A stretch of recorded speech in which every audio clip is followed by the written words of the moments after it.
Why are we obsessed with finding a directing style? This is my first thought I have for you. If your favorite director stripped back the color grading of their film, would you still know it's their film? Of course you would, because it's something much more deeply rooted in the way the film was put together is why we know the style of director. And I feel like that's why, as creators and especially directors in film, we obsess over what is our style, what is our unique position and take on how we would have done this scene or that scene. I think a good example I have is, let's use someone like Christopher Nolan, well respected in the film industry, my personal favorite director. He has certain scenes and I go, I can see why he's done it that way, but I can see how another director would have shot it completely differently. And the importance of identity as a creative is super important because it's kind of our moral compass. Even if something as simple as how do I want to do this dialogue scene comes down to what is our style. And it's crazy because we're actually obsessive about this is my style, I'm unique to this, I want this to be in all my films. I know I'm guilty of it. Years ago I would have cuts of, okay, I want all my films to have this unique thing which makes me me. But the beautiful thing that makes you you is something that can't be replicated anyway. It's the way you come across to your actors, the way you present yourself, your presence as a leader. That's what a director is. You're directing the lead of play. And then that leads perfectly through to my second thought of, why do we copy other directors? It's a bit like when you're a child and you see an adult do something and you think it's cool or unique. You go, oh, I want to do that too. So it is very natural and healthy to do that. And I recommend you study your favorite directors and you see why they do what they do. Then look at who they are as people, because you often find the reason why they do what they do is their upbringing, their heritage, their culture. It's a bit like there was an interview with Daniel. It was like an interview, my bad for stuttering. There's an interview with Denzel Washington when he says, you know, it's not about race, it's about culture. Because anyone could have made Irishman, but Martin Scorsese has personal, rooted feelings towards that way of life because that's what he was surrounded by. Same way with the plethora of Spike Lee films. Anyone could have made that, but his personal cultural beliefs helped him shape those movies to make them what makes that. Now, if Martin Scorsese was to make any of Spike Lee's films, there would still be amazing films because he's an amazing director, but it wouldn't be culturally impactful the same way like what Denzel Washington says. They never smelt that hot comb in the morning when the hair's getting done, so it wouldn't be the same cultural impact. So for that same reason, I think it's perfectly plausible to copy your favorite director, especially when you're learning your style, because like I said, growing up, you copy what you admire and what you believe to be true until you find your own way in life. But that's the key thing. Copy it until you know what's the right thing to do. Because copying without competence or or even the competence to know that you're copying and it's time to diverge from that path is a bad thing, because you're sticking to something that you no longer relate with after you've created your own personal experiences. I think your favorite film says a lot about you because it says what do you identify with and what do you relate to. For example, I use myself. I love Inception, Seven, and even from those two films alone, you can probably gather the way I like films. I like to dissect films. I like to watch films and go, so what's really going on here? Like I need to watch it. I need to experience this all over again. And I think it is a big thing because you even down to the fact that when you watch a film with someone and they tap you on the shoulder and go, so like, do you think this is gonna happen, or do you think that's gonna happen, or though even those little nuances and behaviors towards films says a lot about the person, because I believe that can shape your directing style in many ways. Because if you love horror films, even down to the way you're gonna choose camera angles is a big difference to someone who likes dramas. Because maybe not in recent history, because the nuances of using certain angles and stuff is kind of blending the lines and we're getting more expressive with our creativity. But especially 20, 30 years ago, you could tell what genre you was watching from even something as simple as the camera angle. And if you watch the old vampire, Buffy the Vampire Slayer and all of them, or hack and slash films, to now what we're experiencing is a new era of everything's blended together to create a more complete film. But I think personally films are losing identity.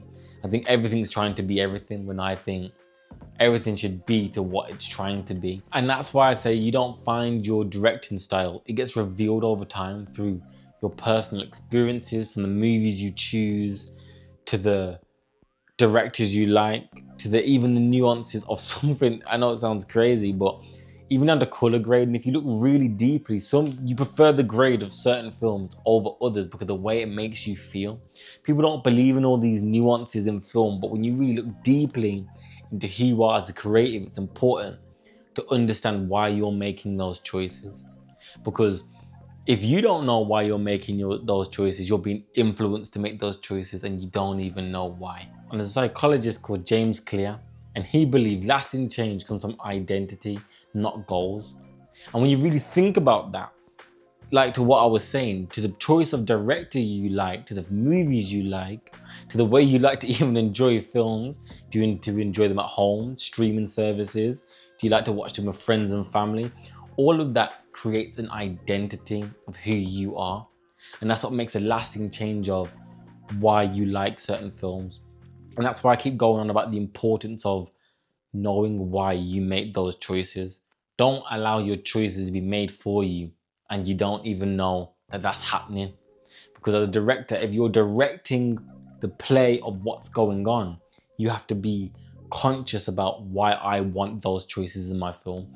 Even something as simple as, I don't want this book on this bookcase because it makes the viewer might think this. You have to be that analytical about your art, because if you don't care that much about your art, why should anybody else? I believe every great director is trying to answer the same question over and over. And that is, how do I express my thoughts into reality? I know as a director, when I'm recording something, all I'm thinking is, how do I get what's going on in here, right, to be represented to you? Because at the end of the day, no matter how good your thought is and what you think, is that if you can't direct someone to how to make it a reality. That's why I say it doesn't really matter on the budget on the film, because give Christopher Nolan no money and he makes something like Memento, and I mean this respectfully, give someone like you the same budget, it might not be so good because you don't know how to direct the thoughts in your head into action. And another part of that question is, directors are looking for, how do I make this have a meaning? You can't have something for nothing. I want this on this bookshelf because this conveys this. You have to be that critical about your choices you're making, because the films that stay with you for a lifetime is something that has a meaning. And if you think back on all the films that are your favorite films, maybe there's something that taught you something. And there's this thing I heard from a guy called Viktor Frankl. I hope I get that name correct. Humans are driven by meaning more than anything else. Meaning that if something has no meaning to you, you're just not gonna care the same way. For example, you got a favorite pair of shoes. If someone steps on those shoes, you're gonna be absolutely livid. The same person steps on something that you wear every day and they just run around shoes, you're not gonna care. Same way, right? You chose to have a set thing in your scene, in your film. You're gonna care if someone tries to move that to where the set dresses design the set in a way that you don't really care either way about. It's very bad that you don't care, because the meaning of thoughts that everything conveys is everything. I'm Jamaican, right? And there's a Jamaican thing that goes around a lot, is everything is everything. I, everything's in everything. Meaning everything matters to you, especially as a director. And I'm speaking to you directors out there. Everything matters to you, and it has to matter to you. Enough to where someone can hold a conversation about something as simple as, should the actor have bags under her eyes or not? What does that convey? Because in film, it's all about what do you convey through showing more than telling.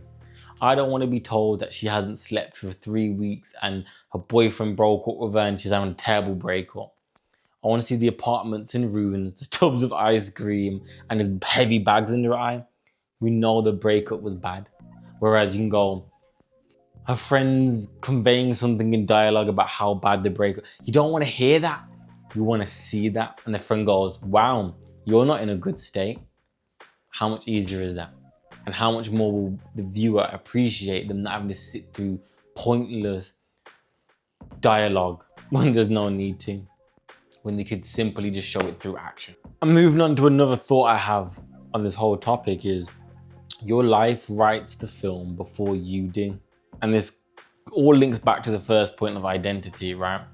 That you can only write something you've experienced to the best of your ability. You can write about a rich kid and how they have a great upbringing, etc., etc. But if you never had that, you're going off other people's hearsay and thoughts and experiences. Whereas if you grew up in not such a good area, right, you can relate the emotional conviction to how to get that across to somebody more effectively. Whereas something you've never experienced, you just go in and say, well, maybe this happened or maybe that could feel that way. Whereas when you felt the pain of not eating for the day, you will convey that in the script more effectively because you personally felt that pain. And that leads on to the next bit of what I wanted to say also is perspective is more valuable than anything in this current market because there's so much information, there's so much content, there's so much of everything getting churned out at the moment, is that all you have is your unique perspective. That's all you can give, is how did these series of events affect you? So tying back into your movie, how did these series of events affect your character based on what you've been through and how you can convey that the best way possible? I'll give you something that happened to me when I was in college. I was writing about a film about a kid who grew up with a dual heritage background of a black mom and a white child. It's for a writing exercise, right? And they wanted us to record some scenes at home and all of that. And it was this kid in my class. He grew up with just both white parents, right? And my teacher said to me, oh, why do you not get him to write the thing for you? And I said, I could, because he was a great writer. I'm not knocking that past him. It was amazing. But I said, he doesn't know how it feels to go through the confliction that I have mixed race friends who go, that balance of getting that correct is very difficult. So he can only imagine how that feels, whereas she can just tell me how that feels, where she can write about her actual experiences into the script. So what we are feeling is her pain, her real pain, which when it's translated to the screen, you're feeling all that emotion. Whereas his would probably be cinematically possibly better because he's a better writer than she was. But you're not gonna get the feeling because he wouldn't know how that feels. And in closing, I want to leave you with this thought. Stop looking for flair and style. Look for the truth in what your film means. Because I'm guilty of this. I have a crazy imagination. So when I think of the flair of the amazingness of this shot and all of that. But what is the truth? How can you convey the truth with the least amount of words and the most amount of action? And that simple principle right there, I believe, will elevate the average filmmaker, the average director, the average cinematographer, writer, etc., etc. There's so many roles that will raise the bar of all your projects simply by stop all the flair. Who are you?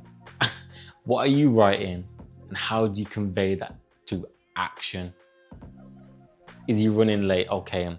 Instead of him on the phone saying, I'm running late and how about you just checks his watch and he's nervous and he's anxious?